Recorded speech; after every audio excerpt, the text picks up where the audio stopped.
बिस्मिल्लाहिर्रहमानिर्रहीम। अस्सलामु अलैकुम मेरे पाकिस्तान भाइयों। आज की जो ये मैं वीडियो बना रहा हूँ इसका मौजू है जियो तो शान के साथ जियो, मरो तो ईमान के साथ मरो। शान के साथ जीने का मतलब ये है कि इज़्ज़त के साथ जियो। आप जहाँ भी रह रहे हैं इज़्ज़त के साथ जियो। इज़्ज़त क्या चीज़ है, इज़्ज़त कैसे मिलती है? जो लोग अपनी कमाई हलाल की कमाई करते हैं, हलाल का रिज़्क़ खाते हैं, उनको अल्लाह पाक हमेशा ही इज़्ज़त देता है। जो लोग इस दुनिया में रहकर इज़्ज़त नहीं कमा सकते, उनकी वजह ये है कि वो गरीबों के साथ इंसाफ नहीं करते, गरीब लोगों का हक मारते हैं, करप्शन करते हैं, नाजायज़ मुनाफा कमाते हैं। तो फिर उन लोगों की इज़्ज़त किसी के दिल में नहीं होती। बज़ाहिर तो लोग उनको सलाम करते हैं जब वो सामने आ जाते हैं, लेकिन उन लोगों की दिल में किसी की इज़्ज़त नहीं होती। तो जो लोग हलाल कमाते हैं, हलाल रिज़्क़ खाते हैं, अपनी औलाद को हलाल रिज़्क़ खिलाते हैं, तो उनको अल्लाह पाक हमेशा इज़्ज़त देता है। इज़्ज़त ये है कि जो बंदा सामने ना हो उसकी कमर के पीछे भी उसकी इज़्ज़त की जाए, दिल से इज़्ज़त की जाए, इसका नाम है इज़्ज़त। तो जो लोग अमीर लोगों की सिर्फ़ सामने आने पे इज़्ज़त करते हैं, ये इज़्ज़त नहीं है, ये तो दिखावा है। दिखावे की इज़्ज़त जो होती है वो हमेशा के लिए नहीं रहती। हमेशा इज़्ज़त वही रहती है जो इंसान अच्छे काम करे, दूसरों के काम आए, किसी का हक ना मारे, किसी के साथ कोई ज़्यादती ना करे, अपने लिए अपने बच्चों के लिए रिज़्क़ हलाल कमाए।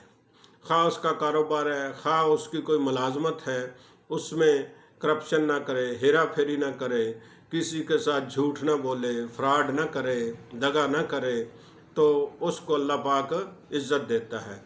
ये जो आपके सामने अमीर लोग हैं, ये गरीबों का हक मार कर, गरीबों की जायदादें लूट कर अपनी शोहरत बढ़ाने के लिए मालो दौलत इकट्ठा करते हैं, इनका कोई फ़ायदा नहीं। ये बज़ाहिर तो अमीर लगते हैं लेकिन अंदर से ये बहुत गरीब होते हैं, क्योंकि हमारे यहाँ इन लोगों की कोई ख़ास इज़्ज़त नहीं होती। जब ये हमारे सामने आते हैं तो हम दुनियाचारी की वजह से इनकी इज़्ज़त करते हैं। जब ये हमारी नज़रों से गायब होते हैं तो फिर दिल में 101 वसवसा आता है इनके बारे में। तो इस तरह आपसे ये गुजारिश है कि अगर आप इज़्ज़त से इस दुनिया में रहना चाहते हैं और इससे इज़्ज़त के साथ इस दुनिया से जाना चाहते हैं, तो फिर उसके लिए रिज़्क़ हलाल बहुत ज़रूरी है। अब रही बात कि अगर मरें तो ईमान के साथ मरें।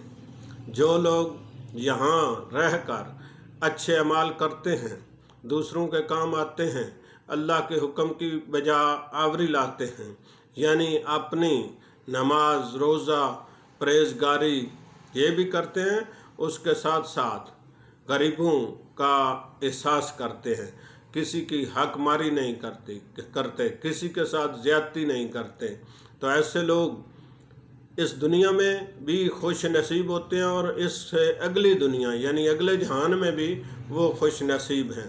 अल्लाह पाक इधर भी उनको इज़्ज़त देता है और वहाँ भी उनको इज़्ज़त देता है। तो जो लोग इज़्ज़त की ज़िंदगी यहाँ गुजारते हैं, उनकी मौत जो है वो भी अल्लाह पाक उनकी आसान फरमाता है, यानी मरने के वक्त अल्लाह उनको ईमान की दौलत से नवाजता है और अल्लाह पाक उनकी मौत आसानी के साथ ले आता है। जो लोग इधर इस दुनिया में रहकर गरीबों के साथ अच्छा सलूक नहीं करते, गरीबों का हक मारते हैं, गरीबों का पेट काटते हैं, यानी उनसे उनकी रोज़ी छीनते हैं, तो उनको अल्लाह पाक ने इस दुनिया में भी सज़ा देता है और उस जहान में भी सज़ा देता है। उनको ऐसी ऐसी बीमारियां लगा देता है कि वो मरने के करीब होते हैं। कई कई महीने वो तड़पते रहते हैं, अस्पतालों में एडमिट रहते हैं।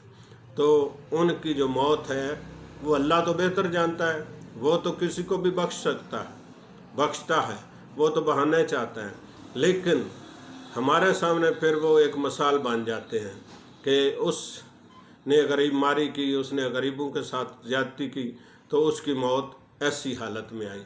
تو اس لیے میں آپ سے گزارش کرتا ہوں کہ اگر آپ جیتے ہیں تو شان سے جئیں، یعنی عزت کے ساتھ جئیں، اور جب مریں گے تو اگر اس دنیا میں آپ اچھے کام کر گئے تو پھر انشاءاللہ آپ کی موت بھی آسان ہوگی اور آپ ایمان کی حالت میں اس دنیا سے جائیں گے۔